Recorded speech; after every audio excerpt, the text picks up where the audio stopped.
ओम नमः शिवाय दोस्तों। कई वर्षों बाद एक दिव्य और दुर्लभ शुभ संयोग में पौष अमावस्या पड़ने जा रही है।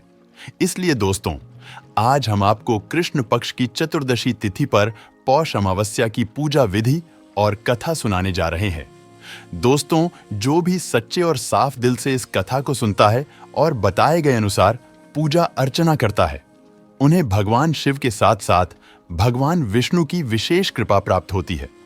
दोस्तों, इस अमावस्या के दिन जीवन से सभी दुख, दर्द और कष्ट दूर हो जाते हैं और आकस्मिक संकटों से छुटकारा मिलता है और भय और रोगों का नाश होता है। साथ ही आकस्मिक धन की प्राप्ति होती है। और दोस्तों, अगर आप भी अपने जीवन में भगवान विष्णु और भगवान शिव की कृपा पाना चाहते हैं, तो इस वीडियो को लाइक करके चैनल को जरूर सब्सक्राइब कर ले और कमेंट में जय श्री हरि विष्णु, जय भोलेनाथ लिखना न भूले। दोस्तों, हिंदू पंचांग के अनुसार इस समय पौष का महीना चल रहा है। हर महीने में एक बार अमावस्या तिथि पड़ती है और हिंदू धर्म में अमावस्या तिथि का विशेष महत्व है। इस दिन भगवान विष्णु और भगवान शिव की पूजा विधि विधान से की जाती है और यह तिथि पितरों को समर्पित मानी जाती है। इसलिए पितरों की आत्मा की शांति के लिए इस दिन तर्पण भी किया जाता है। आज के दिन पवित्र नदियों में स्नान करने का भी विशेष महत्व है। नदी में स्नान करने के बाद सूर्य देव को अर्घ देकर उसके बाद पितरों का तर्पण किया जाता है। धार्मिक मान्यताओं के अनुसार अमावस्या के दिन महिलाएं अपने पति की लंबी आयु और परिवार की सुख समृद्धि की कामना से व्रत भी रखती हैं। तो आपको बताते हैं, साल 2024 में पौष मास की अमावस्या कब है, व्रत कब रखा जाएगा और इस दिन रहने वाले शुभ और अशुभ मुहूर्तों के बारे में। इस बार पौष अमावस्या है 11 जनवरी गुरुवार को और इसी दिन व्रत रखा जाएगा। अमावस्या तिथि प्रारंभ होगी 10 जनवरी बुधवार की रात 8:12 से और समाप्त होगी 11 जनवरी गुरुवार की शाम 5:27 पर 11 जनवरी गुरुवार को सूर्योदय होगा। सुबह 7:14 सूर्यास्त होगा। शाम 5:54 पर ब्रह्म मुहूर्त का समय रहेगा।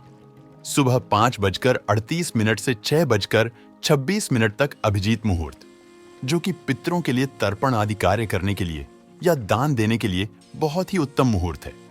दोपहर 12:13 से 12:55 तक रहेगा और राहुकाल का समय रहेगा। दोपहर 1:30 बजे से 3 बजे तक राहुकाल के समय को अशुभ मुहूर्तों में गिना जाता है। इस समय किसी भी नए काम की या किसी भी मांगलिक काम की शुरुआत करने से बचना चाहिए। पौष अमावस्या के दिन पितरों को तर्पण करने का विशेष महत्व है। इस दिन पवित्र नदी, जलाशय या कुंड आदि में स्नान करें। यदि ऐसा संभव ना हो तो नहाने के पानी में गंगा जल मिलाकर अवश्य स्नान करें। अमावस्या के दिन तांबे के पात्र में शुद्ध जल, लाल चंदन और लाल रंग के पुष्प डालकर सूर्य देव को अर्घ देना चाहिए। पितरों की आत्मा की शांति के लिए उपवास रखें और किसी गरीब व्यक्ति को अपनी सामर्थ्य के अनुसार दान दक्षिणा दें। जिनकी कुंडली में पितृदोष और संतानहीन योग हो, उन्हें अमावस्या का उपवास करके पितरों का तर्पण अवश्य ही करना चाहिए। अमावस्या के दिन पीपल के पेड़ की पूजा किए बिना अमावस्या की पूजा अधूरी मानी जाती है, तो पीपल के पेड़ का पूजन करें। एक दीपक जिसमें सरसों का तेल और थोड़े काले तेल डालकर पेड़ के पास जलाएं और 7 बार पेड़ की परिक्रमा करें। तुलसी जी के पौधे की पूजा करके परिक्रमा करें। इस दिन अमावस्या का व्रत रखने से पितरों की आत्मा को शांति तो मिलती ही है, मनुष्यों की सभी मनोकामनाएं भी पूर्ण हो जाती हैं। यदि घर में पितृदोष हो तो वह भी दूर हो जाता है। अमावस्या के दिन लहसुन, प्याज या किसी भी प्रकार के मांसाहार का सेवन ना करें और इस दिन घर में शुद्ध सात्विक भोजन बनाएं। अपनी सामर्थ्य के अनुसार दान करें। दान हमेशा योग्य व्यक्तियों को देना चाहिए। आज के दिन पीपल के पेड़ की या फिर तुलसी जी की पत्तियां नहीं तोड़नी चाहिए। ऐसा करने से दोष लगता है। यदि हो सके तो एक पीपल का पौधा अपने पितरों की, अपने पूर्वजों की स्मृति में किसी नदी, जलाशय या फिर किसी सार्वजनिक जगह पर आप लगाकर उसकी देखभाल कर सकते हैं। आज के दिन शमी के पौधे की पूजा करने से भगवान शिव का आशीर्वाद भी प्राप्त होता है। मछलियों को आटे की गोलियां खिलाने से या गाय को हरा चारा खिलाने से आपके घर में यदि आर्थिक समस्याएं हैं तो वो समस्याएं भी दूर हो सकती हैं। अमावस्या तिथि पर आप 5 प्रकार के फल या मिठाई का भोग अपने पितरों को अर्पित करें और भोग का एक हिस्सा आप अपनी छत पर कौओं के लिए जरूर रखें। साथ में पानी रखें। मान्यता है कि हमारे पूर्वज कौओं के रूप में आकर अपने हिस्से का अंश स्वीकार करके जाते हैं और अपने परिवारजनों को आशीर्वाद देते हैं।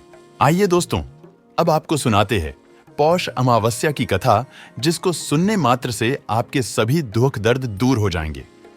कथा के अनुसार एक गरीब ब्राह्मण की सुंदर, गुणवान और संस्कारी बेटी थी, लेकिन उसका विवाह नहीं हो पा रहा था। एक दिन गरीब ब्राह्मण के घर पर एक साधु आए और उनकी सेवा से प्रसन्न होकर आशीर्वाद दिया। फिर उन साधुओं ने उस कन्या को विवाह के लिए उपाय बताते हुए कहा कि यहां से कुछ दूरी पर एक परिवार रहता है। यदि यह रोज जाकर उसकी पत्नी की सेवा करे तो इसके विवाह में आ रही अड़चन दूर हो जाएगी। अगले दिन सुबह उठकर कन्या उनके घर जाकर साफ सफाई कर अपने घर वापस लौटती है। उस घर में रहने वाली स्त्री यह देखकर हैरान हो जाती कि कौन उसके जागने से पहले घर सफाई करके चला जाता है। कुछ दिन बाद स्त्री ने ब्राह्मण की पुत्री को ऐसा करते हुए देख लिया और पूछने लगी कि आप कौन हैं। तब कन्या ने उसे साधु द्वारा बताई गई सारी बातें बताई। उस स्त्री ने कन्या की सच्चाई और सेवा से खुश होकर उसे शीघ्र विवाह होने का आशीर्वाद दिया। लेकिन जैसे ही उन्होंने कन्या को आशीर्वाद, उनके पति की मृत्यु हो गई। फिर भी उसने हार नहीं मानी और आंगन में लगे हुए पीपल के पेड़ की 108 परिक्रमा करके भगवान विष्णु से अपने पति का जीवन लौटाने की प्रार्थना की। उस दिन पौष अमावस्या थी। भगवान की कृपा से उसका पति फिर से जीवित हो गया। ऐसी मान्यता है कि जो व्यक्ति इस पौष अमावस्या के दिन स्नान दान करके पीपल की परिक्रमा करता है, उसकी सभी मनोकामनाएं पूरी होती हैं। तो दोस्तों, आशा करते हैं पौष अमावस्या से जुड़ी हुई यह महत्वपूर्ण जानकारी आपके लिए अवश्य उपयोगी सिद्ध होगी। तो दोस्तों, आपको जानकारी कैसी लगी? हमें कमेंट में जरूर बताइएगा। वीडियो अच्छा लगा हो तो वीडियो को लाइक, शेयर और चैनल को सब्सक्राइब करना न भूलिएगा। आप सभी के मंगल की कामना करते हुए मिलते हैं अगली वीडियो में। धन्यवाद। जय श्री हरि विष्णु। हर हर महादेव।